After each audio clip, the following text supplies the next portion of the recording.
You walk away from a conversation and can't remember it clearly. You know what happened, but the details feel foggy or thin. You agreed to something, but what? You tried to replay it in your head, and there's nothing solid there. And now you're left wondering how to follow up without seeming careless or like you weren't listening. This experience is very common for people with DID. Why does it happen? It has to do with how memory encoding works in dissociative systems.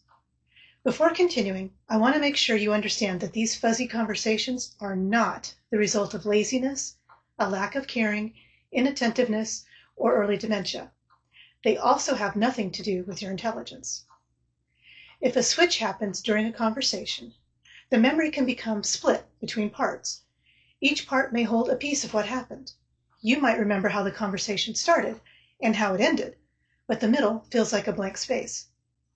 Even subtle switching, the kind you may not notice in the moment, can interrupt the continuous stream of memory formation. Sometimes part of the discussion was encoded by an alter whose memories you can't easily access because of a dissociative barrier. When this happens, you're left with the awareness that a conversation occurred, but no access to the details. Another factor is divided attention. Conversations require focus, but in dissociation, attention isn't always unified. One part may be scanning for signs of anger or threat. Another part may be managing internal emotions. Meanwhile, the part speaking is trying to stay engaged in the conversation itself. When attention is divided like this, encoding becomes less detailed. There's simply less mental bandwidth available to store what's being said. Social pressure and stress can increase dissociation even more.